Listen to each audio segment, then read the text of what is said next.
Thank you, Mr. Chairman. I'm going to pick up with Senator Warner's note that a lot of people claim that Fannie and Freddie's affordable housing goals caused the 2008 crisis, but there is no evidence to back that up. In fact, the data studied by the Financial Crisis Inquiry Commission and the Federal Reserve show that the affordable housing goals had no impact on either the subprime loans, the number of the subprime loans, or on the price of those loans. And in fact, that the data show that the underlying cause of the crisis was subprime lending in the private label market, not with Fannie and Freddie. But that is not to say that the affordable housing goals had no impact. They did have a powerful impact. They helped millions of families purchase homes.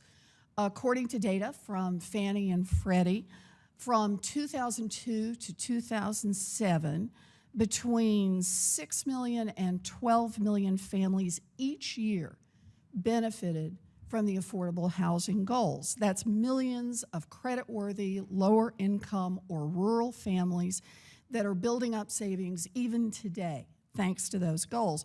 So before we all conclude that we're throwing out the affordable housing goals on the basis of some myth, I think we need to look carefully at what we'd be giving up. And I'd like to just get a single statement on the record here if I can. Mr. Shelton, if the affordable housing goals are eliminated, what do you estimate would be the impact on homeownership rates in minority neighborhoods? Well, it'll be devastating.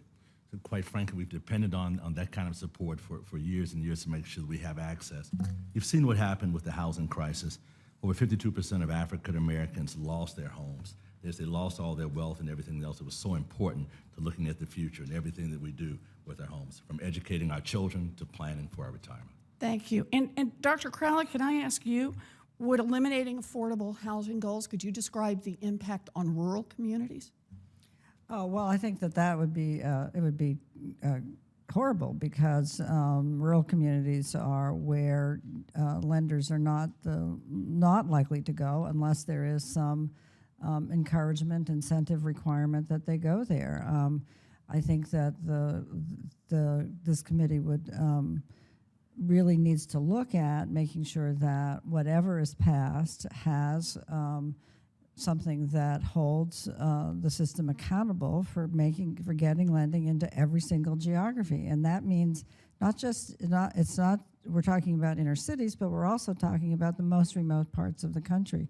And that's what your job is to figure out how to make sure that the system is fair and accessible to everybody. So I want to just see if we can then wrap this into the next piece of it. And I want to say I commend Senators Warner and Corker for the work they've put into S-1217 and how you've moved this debate forward.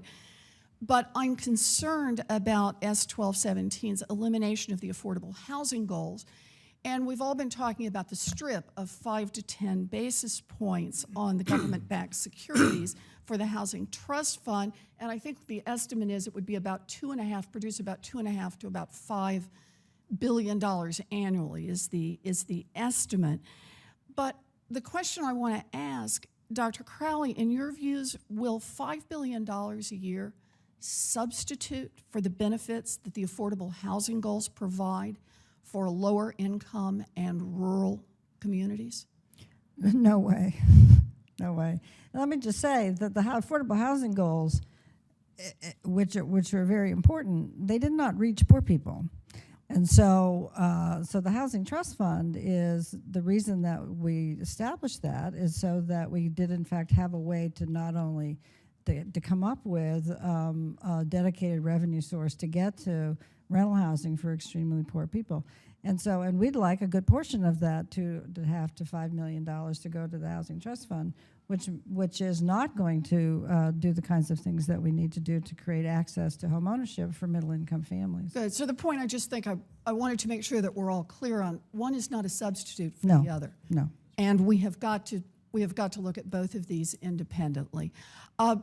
I see that I'm running low on time, and the chairman has been so gracious to let me go over so many times. I will quit now, but I do have a question for the record about duty to serve and how we make sure that that reaches rural communities and low-income communities. So I'll add that as a question.